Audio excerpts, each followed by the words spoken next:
இனிய தனுர் ராசி மெய்யன்பர்களுக்கு அடியனின் பணிவான வணக்கங்கள்.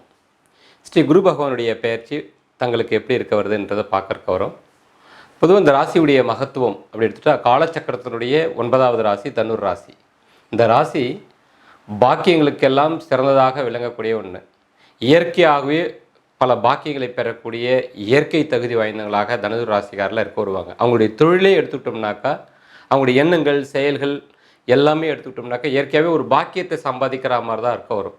எல்லா வகையான துறைகளையும் இருக்க வருவாங்க. தனுர் ராசிலையும் தனுர் லக்கணத்துலேயும் இருக்கிறவங்க பார்த்திங்கன்னா எல்லா வகையான துறைகளிலும் இருக்க வருவாங்க. எந்த துறைகளில் இருந்தாலும் பார்த்திங்கன்னா பிறருக்கு ஒரு வழிகாட்டியாக இருக்கக்கூடிய ஒரு சூழல்கள் நிச்சயமாக அமைய வரும். ஆகையால் இயற்கையாகவே பார்த்திங்கன்னா பாக்கியங்களை பெறக்கூடிய தகுதி உள்ளவங்களாக இருக்க வருவாங்க. தெய்வ பக்தி நிறைஞ்சவங்களாக இருக்க வருவாங்க. தான தர்மத்தின் மேல் பிரியம் உள்ளவங்களாக இருக்க வருவாங்க. தான் செய்யலனாலும் பிறரையாவது தூண்டியாச்சும் விட செய்ய வருவாங்க. தான தர்மத்துடைய மகத்துவத்தெல்லாம் சொல்லக்கூடிய விஷயங்கள் உண்டாக வர்றது, நோய்க்கு வைத்தியம் பார்க்க வர்றது, நீதிபதிகளாக இருக்க வர்றது, ஆசிரியர்களாக இருக்க வர்றது, ஜோதிடர்களாக இருக்க வர்றது, வேத விற்பனர்களாக இருக்க வர்றது, இப்படி பிறருக்கு மனதிற்கு மகிழ்ச்சி தரக்கூடிய ஒரு வாழ்க்கைக்கு ஒளி விளக்கு ஏற்றக்கூடிய வழிகாட்டக்கூடிய பிரச்சனைகளுக்கு தீர்வுகள் சொல்லக்கூடிய நோய்களை விளக்கக்கூடிய எல்லா வகையான தொழில்களுக்கும் உரியவங்களாக இருக்கிற ஒரு அற்புதமான ராசி தான் தனுர் ராசி. ஆகையால் இயற்கையாகவே மனிதர்களுக்கு இருக்கக்கூடிய பிரச்சனைகளை தீர்க்கக்கூடிய வல்லமை நிறைந்த ஒரு ராசின்னா அது முதலிடம் தனுர் ராசிக்கு தான். அதனால தான் இயற்கையாகவே இந்த ராசிக்கு பாக்கியங்கள் இயற்கையாகவே இருக்க வரும்னு சொல்ல வருவாங்க. பாக்கியங்கள் இருந்தால் தான் தனுர் ராசியில் பிறக்கவும் செய்ய வருவாங்க அப்படிங்கிற விஷயமும் குறிப்பாக உண்டு. அந்த வகையில் தான் பிறந்த குடும்பத்தில் எத்தனை வினைகள் இருந்தாலும் எத்தனை பாவங்கள் இருந்தாலும் தனுர் ராசியில் பிறக்கக்கூடியவங்க அந்த வினைகளை தீர்ப்பதற்காகவும் அனுபவிப்பதற்காக வேண்டியும் பிறப்பெடுப்பாங்க அப்படிங்கிற விஷயமும் சொல்லப்பட வருது. அது வாழ்க்கை நடைமுறையில் பார்க்குறப்ப நிறைய பேருக்கு பார்த்திங்கன்னா அது பொருந்தக்கூடியதாகவே இருக்க வரும். உத்திராட நட்சத்திரத்தில் பிறந்தவங்க அவங்களுக்கு ஒரு மாதிரியான வாழ்க்கையும், போராட்டத்தில் பிறந்தவங்களுக்கு ஒரு மாதிரியான வாழ்க்கையும், மூலத்தில் பிறந்தவங்களுக்கு ஒரு மாதிரியான வாழ்க்கையும் இருக்க வரும். ஆனால் எண்ணங்களை பொறுத்தவரை எல்லாருக்கும் ஒரு நல்ல எண்ணங்கள் நிறைஞ்சவங்களாகவே இருக்க வருவாங்க. இவங்களுடைய இந்த கர்ம வினைகள் என்று சொல்லக்கூடியதை எடுத்துட்டோம்னாக்கா எப்படி அமைய வருதுன்னா, இந்த பிறப்பு ஜாதக தன்மையில் தனுர் ராசியில் ஒரு குழந்தை ஒரு குடும்பத்தில் பிறந்துடுச்சுன்னு சொன்னாலே அந்த வீட்டில் இருக்கக்கூடிய பெற்றோர்கள் அவங்க இந்த குழந்தைய எப்படி வழி நடத்துகிறாங்க அப்படின்றதை பொறுத்து தான் இந்த தனுர் ராசியால் அந்த பரம்பரையே உயர இருக்க வருதா, அல்லது தனுர் ராசியில் பிறந்த இவங்க நிறைய வேதனைகள்லாம் அனுபவிக்க இருக்க வராங்களா அப்படின்ற தீர்மானம் பெற்றோர்கள்கிட்ட குறிப்பாக இருக்க வருது. கடவுள் கொடுக்குற போதே பாவத்தோடு படைக்கிறதில்ல தனுர் ராசியை பொறுத்து வரல. தனுர் லக்கணத்தையும் சரிங்க, அது அவங்க பெற்றோர் கையில் ஒப்படைச்சிட்றாங்க. இந்த விதியை எழுதுறது திருமணம் பண்ணுறது இவன் வளரக்கூடிய இந்த காலகட்டத்தில் நீங்கள் தான் அப்படிங்கிற மாதிரி இருக்கிறோம். அதுக்கு நிறைய ரகசியங்கள்லாம் குறிப்பாக இருக்க வருது, அதெல்லாம் பார்த்துக்க வரலாம். இப்போ நம்ம பார்க்க வந்தது குரு பெயர்ச்சி பலனில் நீங்கள் வேறு எதாவது சொல்லிட்டு இருக்கீங்களே அப்படின்னு நினைக்க வேண்டாம். காலச்சக்கரத்திலே 9வது ராசின்னு மகத்துவம் வாய்ந்த ராசிக்கு சில பொறுப்புகள் கடமைகள்லாம் குறிப்பாக இருக்குது, இல்லை சூட்சுமங்கள்லாம் இருக்குது. இதை விரிவாக சொல்லணும்னு போனாக்கா உங்களுக்கு பதிவுகள் பெருசாக போகிறோம். இப்போ நான் ஆரம்பித்து வச்சிருக்கிற ஒரு விஷயமாகப்பட்டதை எடுத்துட்டோம்னாக்கா நீங்கள் புரிஞ்சுக்கிறதுக்காக சொல்லக்கூடிய ஒரு விஷயந்தான். தனுராசிக்காரர்கள் வினைகளை அனுபவிப்பதற்காகவும் பிறக்கிறாங்க, வினைகளை தீர்ப்பதற்காகவும் பிறக்க வராங்க. இவங்க நினைத்தால் எந்த பரம்பரையில் பிறந்தார்களோ அந்த பரம்பரை மிக உசரத்துக்கு கொண்டு போக முடிய வரும்.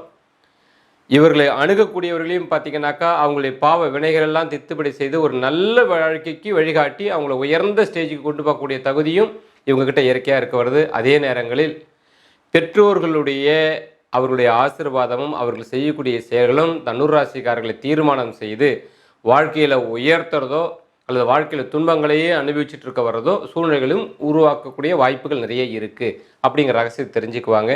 இதை நான் சொல்கிறதுக்கு ஒரு காரணம் இருக்குது. இப்போ குரு பகவான் உங்களுக்கு 6வது ஸ்தானத்தில் வந்திருக்கிறார். 6ஆம் இடம்ங்கிறது ருணரோக சத்துருஸ்தானம், ரிஷபராசி.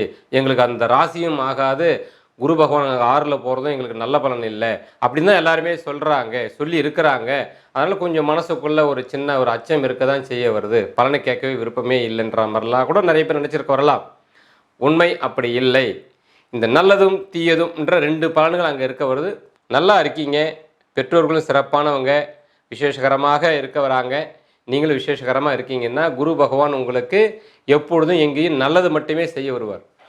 உங்களுக்கு ஒரு குடும்பம் நல்லபடியாக இருக்கிறாங்க, என்னுடைய தந்தையாரையும் நான் மதித்து தான் வாழ்ந்துட்டுருக்கேன், என் தாயாரையும் மதித்து தான் நான் வாழ்ந்துட்டுருக்கேன், என் குடும்பத்தை நான் ரொம்ப பேணி காக்கிறேன், என்னுடைய தொழில்களை என் கடமைகளை நான் ரொம்ப அழகாக செய்துட்ருக்கிறேன், பாரபட்சம் பார்க்குறதில்ல, நான் என் கடமையிலேருந்து நான் விலகிறது கிடையாது, நான் செய்யக்கூடிய தொழிலாக இருந்தாலும் வெறும் வருமானத்துக்காக செய்யாமல் அதில் உண்மையாக உழைக்கிறேன், விசுவாசமாக நான் இருக்கிறேன், என் தொழிலில் என் குடும்பத்தின் மேல் நான் விசுவாசமாக இருக்கிறேன் அப்படின்னு சொல்கிறவங்களுக்கு ஓஹோன்னு இருக்க வரும். இந்த 6ல் குரு இருக்கிறது வந்து ரொம்ப அற்புதமாக ஓஹோன்னு இருக்க வரும், சிறப்பாக இருக்க வரும்.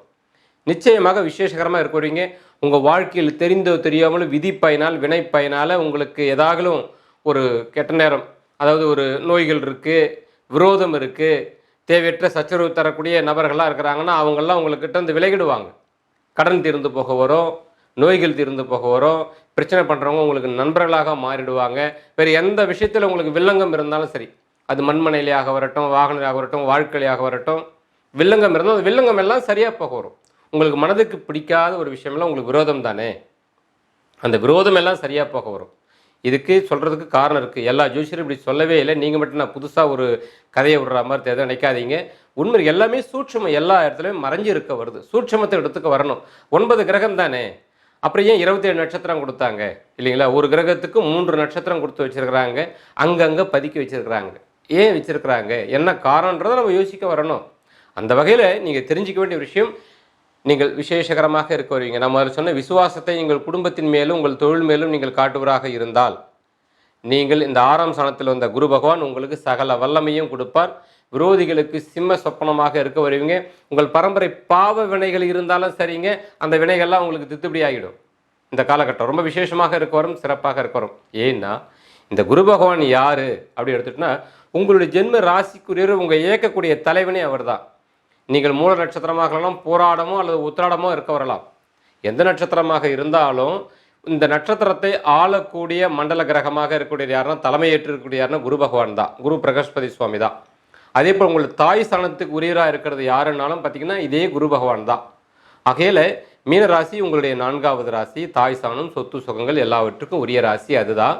பொதுவாக இந்த 4ஆம் இடம் அப்படிங்கிறது வந்து பார்த்தீங்கன்னா உங்களுடைய தாயாருடைய ஆசி, உங்கள் தாயாருடைய நிலை, உங்கள் சொத்து பத்துக்களுடைய இருப்பு நிலை, இல்லை சேமிக்கக்கூடிய நிலைகள், அதனுடைய தன்மைகள் எப்படி இருக்கும், அது உங்களுக்கு மகிழ்ச்சியை கொடுக்குமா அல்லது துரதிர்ஷ்டங்களை கொடுக்குமா, எல்லாவற்றையும் அழகாக பார்த்து சொல்லிடலாம் 4ஆம் இடம். ஆனால் அதுக்கு அதிபதி குருவாக இருக்கிறதுனால பொதுவாக உங்களுக்கு அந்த ஸ்தானமும் மகிழ்ச்சியை தரக்கூடியதாகத்தான் இருக்க வரும். உங்கள் ஜென்ம ராசிக்குரிய குரு பகவானே உங்களுக்கு வந்து ஒரு நல்ல சிறந்த வழிகாட்டி, சிறந்த குருவே அவர் தான் உங்களுக்கு.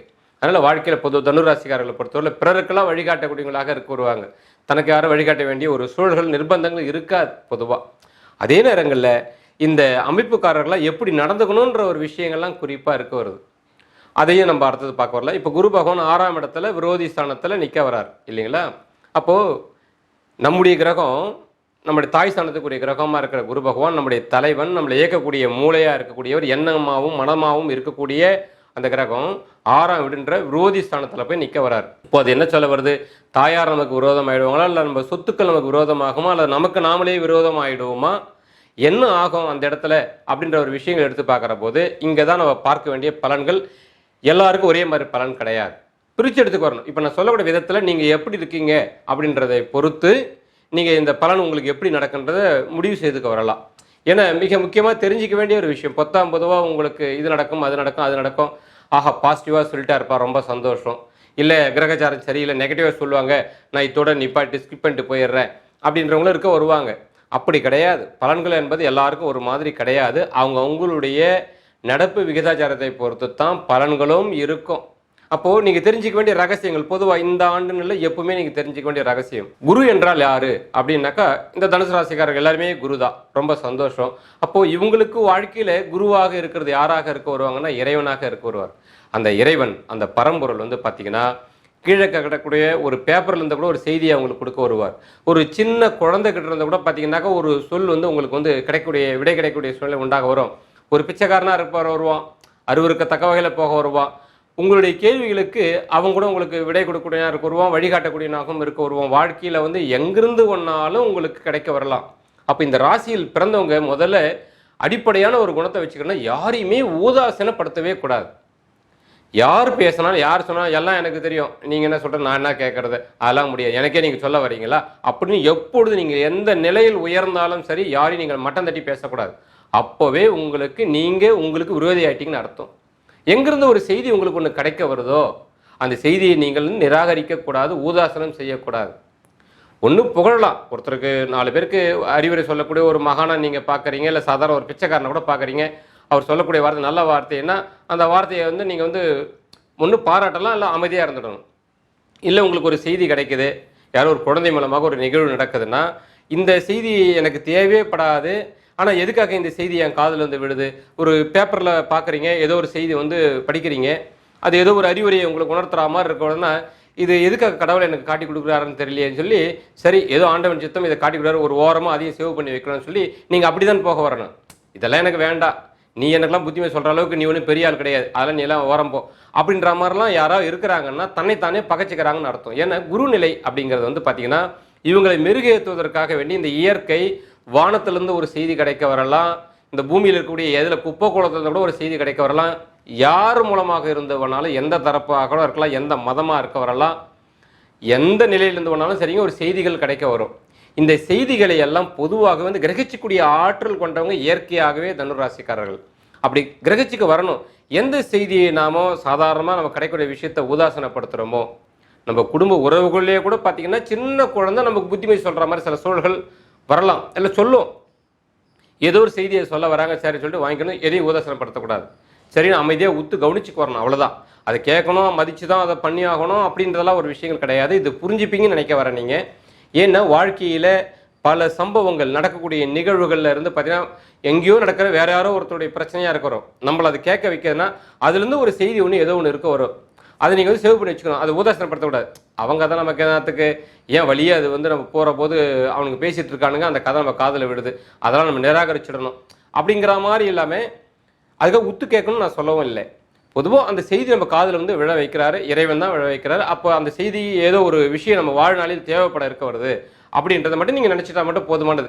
இப்படி உங்கள் வாழ்க்கையில் யதார்த்தமாக கிடைக்கக்கூடிய செய்திகள் எல்லாம், உணர்த்தக்கூடிய விஷயங்கள் எல்லாம் குரு பக்குவமாக, குருவே எனக்கு பரம்பொருளாக இருந்து எனக்கு ஏதோ சொல்கிறாங்க, அதை நான் வந்து நிராகரிக்கலை, மனசில் ஒரு ஓரம் போட்டு வைக்கிறேன் அப்படின்ற மாதிரி நீங்கள் இருக்கிறீங்க அப்படின்னாக்கா நீங்கள் உங்களுக்கு எப்பொழுதும் விரோதி இல்லை. அப்போது உங்களுடைய ஜென்ம ராசிக்குரிய குரு பகவான் அவர் எங்கே இருந்தாலும் உங்களுக்கு ஒரு சங்கடமும் கொடுக்க மாட்டார், நன்மைகளை மட்டுமே செய்ய வருவார். அதோடு மட்டும் இல்லாமல் இந்த இயற்கை கடவுளுடைய படைப்புகள் எல்லாமே வந்து பார்த்தீங்கன்னாக்கா ஆண்டவனால் படைக்கப்பட்ட ஒரு விஷயம்தான், இயற்கையால் உண்டாப்பட்டது இல்லையா. இதில் இருக்கக்கூடிய ஒரு உயிரையும் நீங்கள் நிராகரிக்கவே கூடாது. நீங்கள் தனுசு ராசியாக இருந்தாலும் தனுசு லக்கணமாக இருந்தாலும் நீங்கள் தெரிஞ்சிக்க வேண்டிய ரகசியம் இதுதான். இதை நான் தெரிவிக்கிறதுக்கு சில ரகசியங்களை நீங்கள் அழகாக தெரிஞ்சுக்குவாங்க. உங்களுடைய ஜென்ம ராசியை பற்றின சில ரகசியத்தெல்லாம் நீங்கள் முதல்ல புரிஞ்சிக்குவாங்க. பொதுவாக குரு ஸ்தானமாக இருக்கக்கூடிய இவங்க செடி செட்டுகளில் இருந்து மனித உயிர்களிலிருந்து எந்த ஒரு உயிரையுமே நீங்கள் ஊதாசனமே படுத்தக்கூடாது. வாழ்க்கையில் தெரிஞ்சிக்க வேண்டிய ஒரு விஷயம்னா, ஒரு ஏழை பணக்கார ஒரு வித்தியாசங்கள், மத வித்தியாசங்கள் பார்க்க வர்றது, அருவருக்கத்தக்க விஷயத்துலேருந்து தூய்மையான விஷயத்துலேருந்து ஒரு வித்தியாசங்கள் பார்க்க வர்றது, இதெல்லாம் உயிர்களிடத்தில், எந்த உயிர்களிடத்தில் எந்த மனிதர்களிடத்தில் நீங்கள் பார்க்கவே கூடாது, வித்தியாசம் பார்க்கக்கூடாது. அறிவுரை சொல்லலாம், அப்பா கொஞ்சம் சுத்தமாக இப்படிலாம் இருக்காதீங்க, இப்படிலாம் பேசாதீங்க, இப்படிலாம் நடந்துக்காதீங்க. இது வேற. மனசுக்குள்ளே நான் பணக்காரன், எனக்கு எல்லாம் தெரியும், நான் எப்படியாப்பட்ட வேலை செய்கிறேன் தெரியுமா, இவங்கெல்லாம் வந்து சாதாரணமான ஆளுங்க, இவங்கெல்லாம் சிச்சி இப்படி வரும், இந்த மாதிரியான குணங்கள் உங்ககிட்ட இருக்குன்னு சரிங்க, உங்களை நீங்களே பகைச்சு வச்சிருக்கீங்கன்னு அர்த்தம். குரு எப்போ வராரோ அவர் கெடுக்கக்கூடிய விதமே வேற இடத்த கெடுக்க வருவார், உங்களை நேரடியாக கெடுக்கவே மாட்டார். அவர் வேறொரு விஷயத்தை அவர் கெடுக்க வருவார். அதுக்கு காரணமாக நான் அடுத்தது சொல்ல வரேன். இந்த ஒரு வித்தியாசம் பார்க்கக்கூடியவங்களாக இருக்கவே கூடாது. நவகிரகம் நீங்கள் ஜோசியராக இருந்தாலும் சரிங்க, இந்த கிரகம் வசதி, இந்த கிரகம் தாழ்ந்ததுன்னு சொல்லி நீங்கள் மக்களுக்கு சொல்கிறீங்கன்னா உங்களுக்கு தத்திரம் முடிச்சிடும், நல்லாவே இருக்க மாட்டீங்க. உண்மையை சொல்கிறீங்க, சாபம்லாம் நினச்சிக்க போகிறீங்க, உண்மையை சொல்ல வரேன்.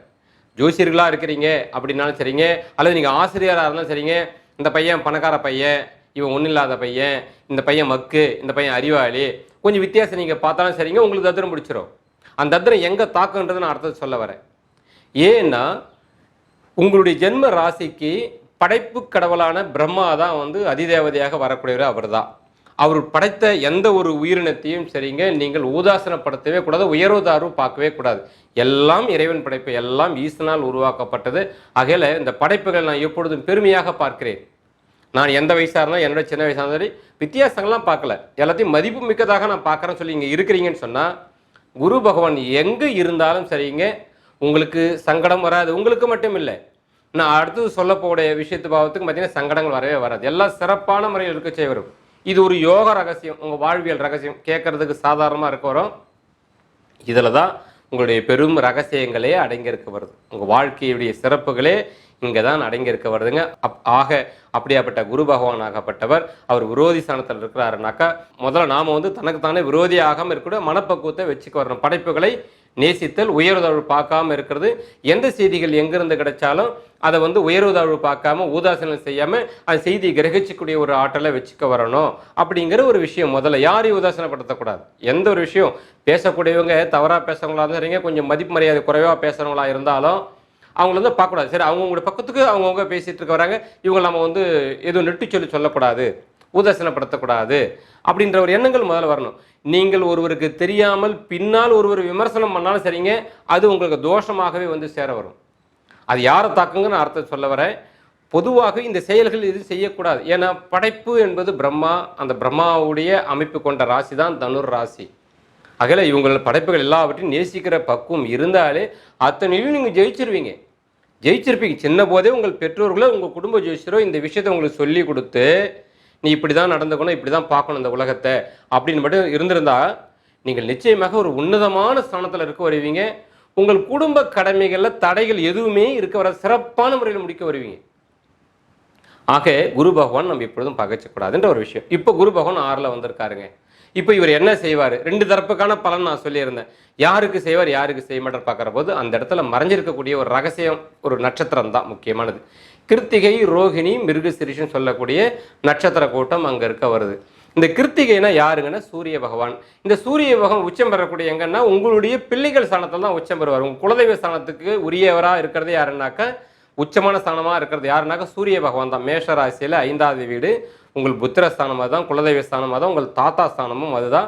அந்த இடத்துக்கு அதிபதி செவ்வாய். அந்த வீட்டில் உச்சம் பெறக்கூடியவர் சூரிய நாராயணன். இந்த சூரிய நாராயணன் எந்த வீட்டுக்கெல்லாம் அதிபதி எடுத்துட்டோம்னாக்கா உங்களுடைய பாக்கிய ஸ்தானத்துக்கு அதிபதி அவர் தான். காலச்சக்கரத்தினுடைய பாக்கிய ராசியே நீங்கள். ஆனால் உங்களுக்கு பாக்கியாதிபதி யாருன்னாக்கா சூரிய தேவன். சூரியனால் படைக்கப்பட்ட அத்தனை உயிர்களும் உங்களுக்கு பார்த்தீங்கன்னாக்கா பாக்கியங்கள் தரக்கூடியதாக இருக்க வரும்.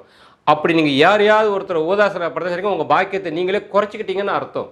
இப்போ புரிய வருதுங்களா? அப்போ கிருத்திகை நட்சத்திரங்கிறது பார்த்தீங்கன்னாக்கா சூரியன் நட்சத்திரம். அப்போது அந்த ஸ்தானம் உங்களுக்கு எதெல்லாம் மேன்மைப்படுத்துதுன்னா உங்கள் பாக்கியங்கள் அத்தனையும் மேன்மைப்படுத்துது. உங்கள் தகப்பனார், அதே போல் உங்களுடைய குலதெய்வம், உங்கள் குழந்தைகள் சொல்லக்கூடியது, பாட்டனாரை சொல்லக்கூடியது, தெய்வ அனுகூலங்கள், தான தர்மத்துடைய பலாபலன்கள்லாம் உங்களுக்கு வழங்கக்கூடியது எல்லாம் எடுத்துட்டோம்னாக்கா சூரியன் தான். முதல்ல சூரியன். அடுத்தது ரோகிணி. ரோகிணி நட்சத்திரத்தையும் குரு பகவான் இப்போ கடக்க இருக்க வராரு. இந்த ரோகிணிக்குரியவர் யாருன்னா சந்திரன். உங்கள் மனதுக்குரிய கிரகமே அவர் தான். அந்த ராசி எதுனா கடகராசி. சந்திரனுடைய ராசி கடகராசி. இந்த கடகராசியில தான் உங்களுடைய தனுராசிக்குரிய குரு பகவான் உச்சமே பெறுவார். ஆனால் 2க்கும் எடுத்துட்டோம்னாக்கா சகட தோஷத்துக்குரியவங்களாக இருக்க வரும். கடகத்துக்கும் தனுசு ராசிக்கிறத சகட தோஷம்னு சொல்ல வருவாங்க. சகட தோஷத்துக்கு ஒரு தனியாக பதிவுகள் போட வரேன், அதெல்லாம் உங்களுக்கு விளக்கமாக தெரிய வரும். இல்லை நீங்கள் நெட்டில் தட்டி பார்த்தாலும் சகட தோஷம்னு தெரிஞ்சுக்க வரலாம். குரு 6, 8 அப்படின்ற ஒரு கணக்குகள் சொல்லக்கூடியது சஷ்டாங்கம், அஷ்டாங்கம்னு சொல்லக்கூடிய ஸ்தானத்தில் இருக்கக்கூடியவங்க. ஆனால் இவங்க தான் ஒருத்தர் தன்மையில் உச்சமாக இருக்க வரணும். மனம் என்று சொல்லக்கூடிய விஷயத்தை நாம் பாகுபாடோடு நம்ம பகச்சிக்கிற மாதிரியோ ஒரு வேதனை தரக்கூடிய விஷயமா நாம் உள்ளே வாங்கிக்கிட்டாலோ, பிறருக்கு அந்த வேதனை தரக்கூடிய சம்பவங்களை நாம் நிகழ்த்திட்டாலோ நமக்கு அப்பொழுது சகடதோஷம் ஆட்கொள்ளும், சங்கடமாகி போகிறோம். ஊராருக்கெல்லாம் மனசு சந்தோஷப்படுத்துகிற செய்தியை சொல்லலாம், ஆனால் நாம் மட்டும் மனசு சந்தோஷமாக இருக்கவே மாட்டோம். ஆக இந்த சந்திரன் என்று சொல்லக்கூடியவரும் பார்த்தீங்கன்னா மிக முக்கியமானவராக உங்களுடைய ஆயுளுக்கு உரியவரை யாருன்னா அந்த சந்திரன் தான். அந்த நட்சத்திரத்தையும் அவர் கடக்க இருக்க வராரு. அடுத்தபட்சமாக மிருகசீரிஷ நட்சத்திரத்தையும் குரு பகவான் கடக்க இருக்க வராரு. அது செவ்வாய் பகவானுடைய நட்சத்திரம். இந்த செவ்வாய் யாருன்னா முதல்ல சொன்னோம் பாருங்க, உங்களுடைய குலதெய்வம் குழந்தைகள் ஸ்தானத்துக்கெல்லாம் உரியவரே இந்த செவ்வாய்ன்னு சொல்லியிருந்தோம் பார்த்தீங்களா, அவர் தான். உங்கள் மோட்ச ஸ்தானத்துக்கு உரியவரும் செவ்வாய் பகவான் தான். அயன சயன மோட்சத்துக்கெல்லாம் உரியவர் யாருன்னாக்கா இந்த செவ்வாய் பகவான் தான். அப்போது இந்த செவ்வாய் பகவானுடைய அமைப்பையுமே அவர் கடக்க இருக்க வரார். இப்போது இந்த அமைப்பை நீங்கள் எப்பொழுதும் கெடுத்துக்கூடாது. உங்கள் பிள்ளைகளை செய்ய வேண்டிய கடமையை நீங்கள் ரொம்ப அழகாக செய்ய வரணும். குலதெய்வத்தை செய்ய வேண்டிய கடமையை அழகாக செய்ய வரணும். உங்கள் பாட்டனாருக்கு செய்ய வேண்டிய பித்திரு கடமைகள் அழகாக செய்ய வரணும். உங்களுடைய தாயாருக்கு செய்ய வேண்டிய, உங்கள் தந்தையாருக்கு செய்ய வேண்டிய கடமையை செய்ய வரணும். கண்டிப்பாக தான தர்மத்தின் மேல் பிரியம் இருக்க வரணும். நான் முன்பு சொன்னத விஷயத்தை மீண்டும் தெரிவிச்சுக்கிறேன். எல்லா உயிர்களையும் தம் உயிர் போல் நேசிக்கக்கூடிய ஒரு குணங்கள் இருக்க வரணும். யாரையும் உதாசனப்படுத்தக்கூடாது. எவருடைய கருத்தையும் உதாசனப்படுத்தும்படியாக எதிர்கருத்தில் யாருக்கும் தெரியாமல் பின்னாலோ நேர்முகமாகவோ செய்யக்கூடாது. எல்லாவற்றையும் தனக்காக கிடைக்கக்கூடிய இந்த பிரபஞ்சத்தினுடைய ஒரு விளக்கம், ஒரு அறிவுரையை அதை நான் ஏற்றுக்க தயாராக இருக்கேன். சின்னவங்களாக இருந்தால் பெரியவங்களாக இருந்தால் என்ன, நல்லது சொன்னால் ஏற்றுக்கிறேன், அப்படிங்கிற மாதிரி போகக்கூடிய ஒரு பக்குவத்தன்மை இருக்குது அப்படின்னாக்கா உங்களுக்கு நீங்கள் விரோதியாக ஆகலைன்னு அர்த்தம். அப்போ இந்த செவ்வாய்ங்கிற ஒரு விஷயத்தையும் பார்த்தீங்கன்னாக்கா அப்படி ஒரு விஷயங்கள் இருக்கிறது இல்லைங்களா. இப்போ இந்த அமைப்பை நாம் வந்து எப்படி வச்சிருக்கிறோன்றதை முதல்ல இப்போ முடிவு பண்ணிக்க வரணும். இப்போ நம்ம நட்சத்திரம் பார்த்தீங்களா, குரு பகவான் 6ஆம் ஸ்தானத்தில் நிற்கிறாரு. குரு பகவான் இந்த நட்சத்திரத்தை கடக்க இருக்க வராரு. இதே நட்சத்திரம் எங்கெல்லாம் இருக்குது அப்படின்னு எடுத்துட்டோம்னா, முதல்ல உங்கள் குடும்ப வீட்டில் இருக்குங்க. தனுசு ராசிக்கு 2வது வீடு குடும்பஸ்தானம் மகர ராசி. மகர ராசியில் உத்திராடம், திருவோணம், அவிட்டம் என்ற பெயரில் இந்த 3 நட்சத்திரங்களுக்கு வருவாங்க. இப்போ 6வது ஸ்தானத்தில் இருக்க பாருங்க நட்சத்திரம், விரோதின்னு சொல்லக்கூடிய ஸ்தானம். உங்களுக்கு ஆகாத ஸ்தானம், விரோதின்னு சொல்லக்கூடிய ஸ்தானம், யாரும் விரும்பாத ஒரு ஸ்தானமே கூட இருக்க வரட்டேங்க. ஆனால் இறைவன் மறைச்சி வச்சுக்க வேண்டிய ரகசியம் என்னன்னா, இந்த 6வது வீடு எல்லாருக்கும் வந்து விரோதங்கள் கொடுக்க வராதுங்க, யோகங்களையும் கொடுக்கும், விரோதிகளை வெற்றி கொள்ளக்கூடிய ஆற்றலையும் கொடுக்கும். அப்படிதான் ராஜாதி ராஜாக்கள்லாம் ஜெயிக்கிறாங்க. நிறைய பேர் இன்னைக்கு ஜெயிச்சுக்கிறாங்கல்ல வாழ்க்கையில. ஒரு விஷயத்தில் போட்டியிட்டு கூட ஒரு அரசியலில் கூட ஜெயிக்கிறாங்க. ஒரு போட்டித் தேர்வுகளை வெற்றி பெற்று ஒரு அரசாங்க பதவிக்கெல்லாம் போக வராங்க. வாழ்க்கையில் ஏதோ ஒரு விஷயம், சில விஷயங்களில் வந்து சாதிச்சிடுறாங்க இல்லையா, போட்டி போட்டு சாதிக்கிறாங்க, ஜெயிக்கிறாங்க இல்லையா. அப்போ விரோதின்னு ஒன்று இருக்கிறதுனால ஜெயிக்கிறாங்க. அப்போ ஜெயிக்கிறது இவங்களா இருக்கிறாங்கல்ல, அப்போ எப்படி ஜெயிச்சாங்க, என்ன காரணன்றதை நம்ம முதல்ல பார்த்துக்க வரணும். எவ்வளோ கெட்டவங்களாக இருந்தாலும் சரி, எவ்வளோ நல்லவங்களாக இருந்தாலும் சரிங்க, எல்லா ராசிக்கும் இது பொருந்தக்கூடிய விஷயம்தான். எப்படி எங்க ஜெயிக்கிறாங்கன்னு பார்த்தீங்கன்னாக்கா, இந்த 6வது வீடுங்கிறது வந்து நம்ம ஆப்ரேட் பண்ணாமல் இருக்கணும், நல்ல விதமாக ஆப்ரேட் பண்ணணும். எப்படின்னு எடுத்துட்டோம்னா, யாருக்குமே இந்த 6வது வீட்டில் என்ன நட்சத்திரம் இருக்கோ அதே நட்சத்திரம் நம்ம குடும்ப வீட்லையும் நம்ம தொழில் வீட்லையும் இருக்க வரும். உங்கள் குடும்ப வீட்டில் சூரியனுடைய நட்சத்திரம், சந்திரனுடைய நட்சத்திரம், செவ்வாயுடைய நட்சத்திரம் இருக்கும். அதே நட்சத்திரங்கள் உங்களுடைய தொழில் ஸ்தானத்தில் இருக்கும். கர்மஸ்தானம், ஜீவனஸ்தானம் என்று சொல்லக்கூடிய இடத்துலையும் இருக்க வரும். இந்த 2 ஸ்தானத்தையும் நீங்கள் கெடுத்துக்க கூடாது. ஆரம்பிக்கும் போது சொன்னோம் பார்த்தீங்களா, எவர் ஒருவர் தொழிலை நேசித்து விசுவாசமாக செய்கிறாங்களோ, தன் குடும்பத்தை யார் ஒருவர் விசுவாசமாக பராமரிக்கிறாங்களோ அவங்களுக்கு நல்லதே நடக்கும் சொன்னோம் பார்த்தீங்களா. இதுதான் ரகசியம், வேற ஒன்றுமே இல்லை. குடும்பஸ்தானத்திலையும் தொழில் ஸ்தானத்திலையும் நம்ம இப்போ குரு பகவான் கடக்க இருக்கிறார் பாருங்க, கிருத்திகை, ரோகிணி, மிருகசீரிஷம், அதே கிரக அமைப்பு வேற ஒரு பேரில் அங்கே இருக்க வருவாங்க. அந்த ஸ்தானபாவங்கள்லாம் வந்து நம்ம ஏற்கனவே கெடுக்காமல் வச்சிருக்கிறோம்னாக்கா நல்லபடியாக பராமரிச்சிருக்கோம். தொழிலை நான் சரியாக செய்திருக்கேன், என் குடும்பத்தை எப்பயுமே நான் பாசமாக பராமரிக்கிறேன் அப்படின்ற மாதிரிலாம் இருக்குது. நான் கடமைகள்லாம் கரெக்டாக தான் செய்கிறேன். அப்பா அம்மாவுக்கு, என்னுடைய பித்திருக்களுக்கு, என் குலதெய்வத்தையும் நான் கரெக்டாக முறையாக பூஜைகள் கொடுக்க வரேன். என் குழந்தைகள் நேசிக்கிறேன், என் வாழ்க்கை துணையை நேசிக்கிறேன், எல்லாரையும் நான் நேசிக்கிறேன். உறவுகள், குடும்பம்னா எல்லாருமே சேர்ந்தவங்க தான். எல்லாவற்றையும் நான் நேசிக்கிறேன், முறையாக நேசித்து எல்லாத்தையும் செய்ய வரேன். இது இறைவனுடைய படைப்புகள் எல்லாவற்றையும் பாகுபாடு இல்லாமல் நான் நேசித்து தான் நான் எல்லாத்தையும் செய்துட்டு இருக்கேன்றவங்களுக்கு, உங்களுக்கு எந்த வகை விரோதி இருந்தாலும், அல்லது உங்கள் குடும்பத்தில் இருக்கிறவங்களுக்கு ஏதோ ஒரு வினைகள் இருக்கலாம். அவங்களுடைய ஜாதகம், அவங்க பிறப்பம்சம்னு ஒன்று இருக்க வரும். நீங்கள் சிறப்பாக இருந்தாலும் அவங்களுடைய வினைகளை கூட நீங்கள் அழகான முறையில் தித்துப்படி பண்ணிடலாம், அழகான முறையில் போய்க்கிடலாம். ஆக குடும்பத்தாருடைய வினையை இவங்க வந்து தித்துப்படி செய்ய முடியும்.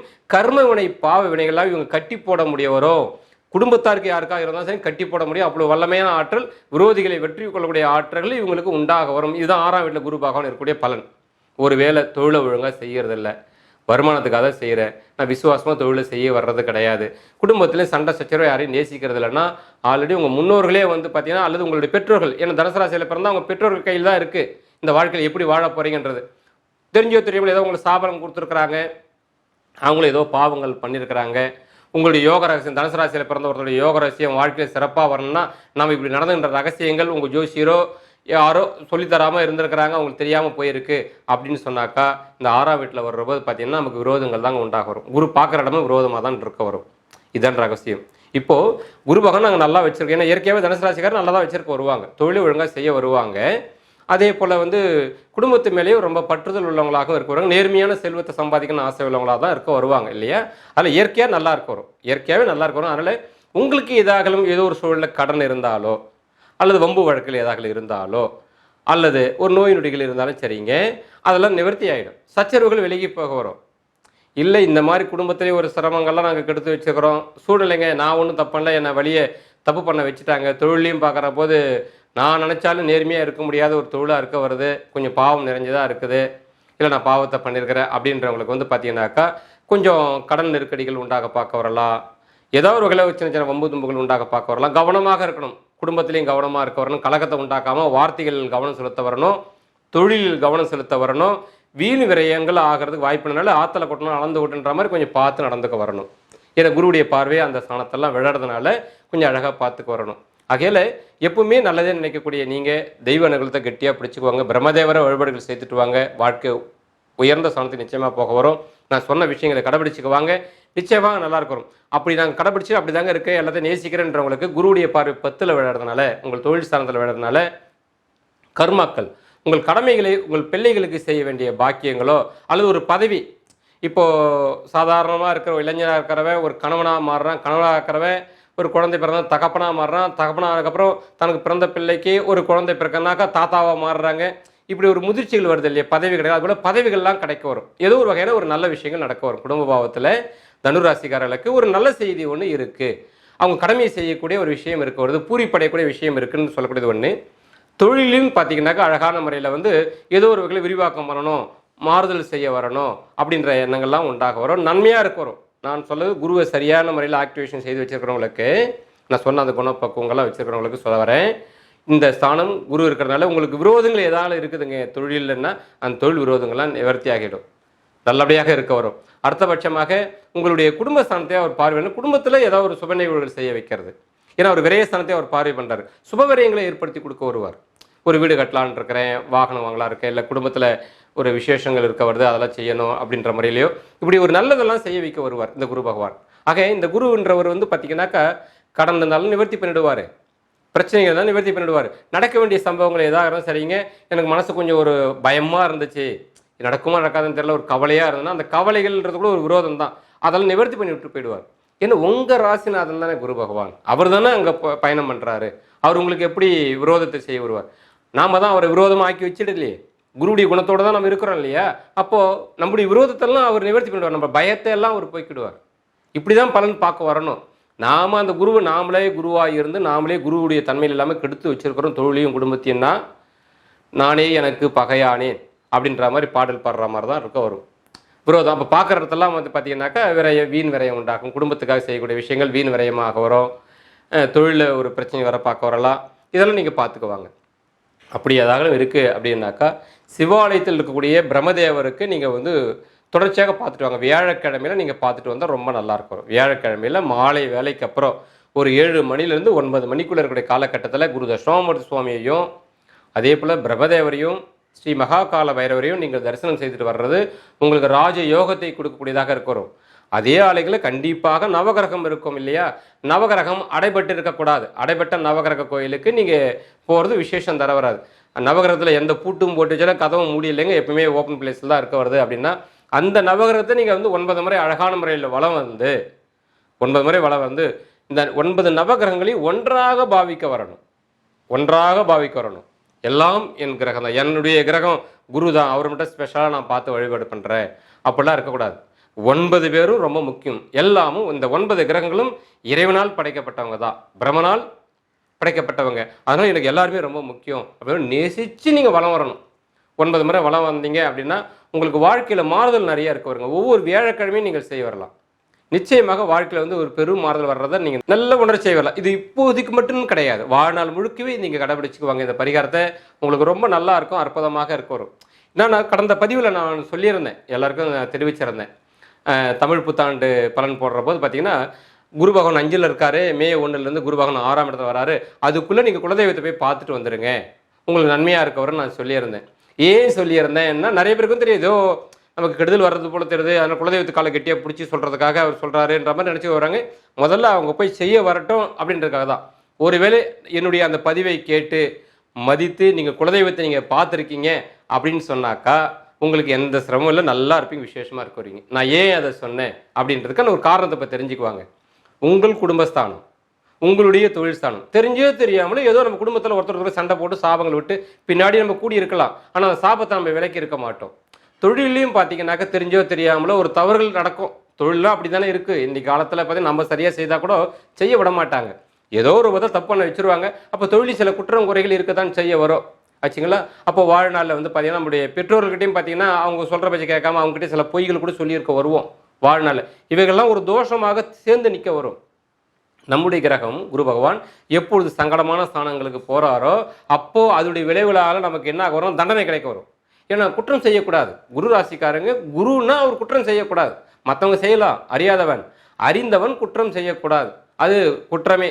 அதனால தான் இப்போது எல்லாருக்கும் மூத்தவங்க யார் அப்படின்னாக்கா நம்ம குலதெய்வம் தான். நம்ம குலதெய்வத்தை போய் பார்த்துட்டோம்னா அப்படி ஒரு வேலை ஏன்னா நல்லவங்களா இருக்க வருவாங்க தனுசு ராசி இருந்தாலும் தெரிஞ்சோ தெரியாமல் ஒரு சூழ்நிலையில் ஒரு குற்றத்தை செய்திருவாங்க. குடும்பத்தில் தொழிலில் இப்படி சில நிலைகள்லாம் இருக்கும். அப்பா அம்மா கிட்ட இப்படி ஒரு பிதிர் பூஜைகளை செய்ய வர்றதில் இப்படி வழிபாடுகளில் ஒரு குற்றம் குறை இருக்குன்னாக்கா இதை நம்ம அவரை வழிபாடுகள் பண்ணிட்டோம்னா இப்போ நீங்கள் மதிச்சிட்டீங்க. இப்போ நான் சொல்கிறேன் ஒரு குருவாக உங்களுக்கு சொல்கிறத வச்சுக்க வருவோம். நான் என்னன்னு சொல்ல பொதுவாக ஒரு செய்தி நீங்கள் கேட்குறீங்க, ஒரு குருவாக நீங்கள் நினச்சிக்கிறீங்க தான் வச்சுக்க வருமே. இப்போ நீங்கள் அதை மதித்து போய் கேட்குறீங்க. யார் சொன்னால் என்ன இருக்குது, நல்லது யார் சொன்னாலும் கேட்க வரணும். நம்ம குலதெய்வம் தானே பார்க்க சொன்னாங்க, முதல்ல போய் அவர் போய் பார்த்துட்டு வந்துடும். அப்படி நீங்கள் போய் பார்த்துருக்கீங்க அப்படின்னு சொன்னாக்கா இப்போது அந்த இறைவன் உங்களை பார்த்துட்டு தான் இருக்கிறார். இவங்க மதிக்கிறாங்க, சந்தோஷம். அப்போது இந்த குடும்பத்தில் உண்டாகி இருக்கக்கூடிய தொழிலில் உண்டாக்கக்கூடிய பெற்றோர் மூலமாக வரக்கூடிய சில நிந்தனைகள் சாபங்கள் எதாக இருக்குன்னாக்கா அதெல்லாம் வந்து அழகாக விலக்கி விட்டுடும். நான் உங்களை போக சொன்ன காரணமே அதுதான். இப்போ 6ஆம் இடத்துல வராருல, நீங்கள் தான் மதித்து போயிட்டீங்கல்ல, இந்த குற்றங்கள்லாம் விளைக்கிறது இல்லை. இப்போ இந்த குற்றங்கள் விளைக்கிறதுனால என்ன ஆகணும்னா உங்களுக்கு நல்லது மட்டுமே நடக்க வரும். போகாதவங்களுக்கு தான் கொஞ்சம் சிரமங்கள். ஏன்னா அப்படின்னா நீங்கள் போய் பார்த்துட்டு வாங்க. அதெல்லாம் உடனே குலதெய்வத்தை போய் பார்த்துட்டு வாங்க. எப்போ வேணாலும் போய்க்கலாம் கூடாது. நல்லதை எப்பொழுதும் தள்ளி போடவே கூடாது. அப்பப்போ செய்தணும். இதுதான் கேட்கும் உணர்வுன்னா யாரோ ஒரு விஷயம் சொன்னோன்னா பரவாயில்ல நான் செய்துடுறேன். ஒரு செவி வழி செய்தே வருதுங்க. அந்த கோயிலுக்கு போனேங்க, எனக்கு ரொம்ப நல்லா இருந்துச்சு. அந்த கோயில் ஏதோ பேசிட்டு போகிறான்னு வச்சுங்களேன், ஏன் அந்த செய்தி நம்ம காதில் விழ வைக்கிறாங்கன்னு சொல்லி நம்ம எப்படியாவது ஒன்று வீட்டில் இருந்தால் சரிங்க, இறைவா அந்த கோயிலுடைய பெயர் அந்த சாமியுடைய பேரில் என் காதில் விழ வச்சுங்க. அங்கே என்னால் வர முடியலனாலும் நான் இங்கேருந்தே கண்ணை மூடி நீங்கள் எப்படி இருப்பீங்களோ எனக்கு தெரிய வராது, நான் பிரார்த்தனை பண்ணிக்கிறேன் இறைவா, என் வணக்கத்தை ஏற்றுக்க ஏன் சொல்லியாச்சும் சொல்லிடணும். இது மதிக்கிறதுன்னு பேர் இதுக்கெல்லாம். குரு ராசிக்காரர்கள் இப்படி தான் நடந்துக்கு வரணும். அப்படி இருக்கிற அமைப்பில் தான் இந்த குலதெய்வ கோயிலும் கேட்டு நீங்கள் போயிருக்கீங்கன்னா நீங்கள் ஜெயிச்சிட்டீங்கன்னு அர்த்தம். நீங்கள் அதனால தான் நான் சொல்லியிருந்தேன். இப்போது அப்படி செய்துட்டு வந்தவங்க குலதெய்வத்தை மதித்தவங்க அவங்களுக்கு இந்த 6ல் வர்றப்போ இப்போ உங்களுடைய விரோதங்கள் எது இருந்தாலும் நிவர்த்தி ஆகிடும். சிறப்பாக இருக்க வருவீங்க பாருங்கள், நல்லா இருக்க வரும். மற்ற அமைப்பில் எல்லாரும் மிரட்டுறாங்க 6ல் இருந்தால் சரியில்லைங்க அப்படி இப்படின்னா எல்லாருக்கும் இல்லை. குடும்பத்தை மதிக்காதவங்களும் தொழிலை மதிக்காதவங்களுக்காக வேண்டியதுதான் இந்த விஷயம். பெற்றோர்களோட சாபத்தை பெறக்கூடியவங்களுக்கு தான் கண்டிப்பாக 6ல் குரு இருக்கிற போது பார்த்திங்கன்னா நிறைய விரோதங்கள்லாம் தனக்குத்தானே விரோதி ஆகிடுவாங்க. தன்னைத்தானே எனக்கே என்ன பிடிக்கலைங்க அப்படின்ற மாதிரிலாம் ஆகிவிட்டு போகிறோம். குழந்தைகள் கூட விரோதமாக வரலாம். அல்லது குழந்தைகளை நீங்கள் வாக்குப்பட்ட வச்சுருக்கீங்க ஒரு குடும்பத்தில்னா அந்த குடும்பத்திலேருந்து கூட உங்களுக்கு வந்து விரோதங்கள் வர செய்ய வரலாம். இப்படி சம்பந்தி வகையான உறவுகள் முறையிலேருந்து வரக்கூடியது உறவுகள் வகையில் எங்கிருந்து வேணாலும் சச்சரவுகள் வருவதற்கான வாய்ப்பு கொடுக்க வரும். கெடுத்து வச்சிருந்தா தான் நான் சொல்ல வரேன். அகல இப்படி ஒரு 2 பலனாகத்தான் இதுக்கு எப்பவுமே பலன் எடுத்துக்கு வரணும். இதான் சரி. 10 எல்லாரும் ஒன்று கிடையாது. பாவ தரப்புன்னு ஒன்று இருக்குது, புண்ணிய தரப்புன்னு ஒன்று இருக்குது. அவங்கவுங்க எந்தெந்த ஸ்தானத்தை தெரிஞ்சோ தெரியாமல் எப்படி ஏக்க வச்சுருக்காங்கன்றதை பொறுத்து தான் கர்மா செயல்படும். அதான் நம்ம பொதுவாக எல்லாருக்கும் கிடையவே கிடையாதுங்க. அந்த வகையில் பார்த்துங்க, ஒரு வேளை குற்றம் குறைகளாக இருக்குன்னா இனி வரும் காலத்தில் இந்த நிமிடத்திலிருந்தே நம்ம அதை சரி பண்ணிக்கிறதுக்கு முயற்சி செய்தாலே போதும். இறைவன் எல்லாருக்கும் மன்னிப்பு வழங்குவார். நான் சொன்ன இல்லையா பரிகார முறைகள் வியாழக்கிழமையில் போயிட்டு எந்த தெய்வங்கள்லாம் பார்க்க சொல்லணும் அவங்கெல்லாம் பார்த்துட்டு வாங்க, தொடர்ச்சியாக வழிபாடு பண்ணிட்டு வாங்க. உங்கள் வாழ்க்கை நிலையில் மாற்றங்களை நிச்சயமாக உணரச் செய்ய வருவீங்க. நீங்கள் சாஸ்திரம் பார்க்கக்கூடியவர்களாக இருந்தாலும் சரிங்க, பாகுபாடற்ற முறையில் தான் செயல்பட்டாக வரணும். மனப்பூர்வமாக முழுமையாக தான் அது செயல்பட்டாக வரையில் உங்களுக்கு தோஷங்கள் தான் தாகரும். யாரையும் உயர்த்தியோ தாழ்த்தியோ பேசுதல் கூடவே கூடாது. இந்த தனுராசிக்காரர்களுக்கு குருநிலை தோஷம் அடையுன்ற ஒரு விஷயந்தான். அதனால் இப்படி தெரிஞ்சால் போதும். குரு எங்கே இருந்தாலும் நம்ம கவலைப்பட வேண்டிய அவசியங்கள் கிடையாதுங்க. நல்லதே நடக்கும். உங்களுக்கு 1000 கோரிக்கை இருக்கலாம். இப்போது இந்த குரு பெயர்ச்சியால் எனக்கு இது நடக்குமா அது நடக்குமா அதெல்லாம் வேண்டாம். உங்களுக்கு என்ன நடக்கணும், எது நடந்தால் உங்களுக்கு மகிழ்ச்சி, எல்லாம் நடக்கும். அவ்வளோதான். இதை சொல்லக்கூடிய வழிமுறையை மட்டும் நீங்கள் கடைபிடிச்சா போதுமானதுங்க. எல்லாம் சிறப்பாக இருக்க வரும். அவங்களுடைய கர்மாங்கிற ஒரு விஷயம் ஒன்று இருக்குது இல்லையா, அதை கரெக்டாக எதை கடைபிடிச்சா எனக்கு எல்லாம் நடக்கும், இதை கடைபிடிச்சா போதும் எல்லாம் நடக்க வரும். அவ்வளோதான். அதனால் இதை நீங்கள் அழகாக உணர்ந்து நீங்கள் கடைபிடிச்சிக்குவாங்க. எல்லாம் சிறப்பாக இருக்க வரும். மேலும் எல்லா வல்ல எம்பெருமான் தங்களுக்கு சகல நலன்களும் சகல வளங்களும் வழங்க பிரார்த்தனை செய்து இந்த உரையை பூர்த்தி செய்கிறேன். நன்றி, வணக்கம்.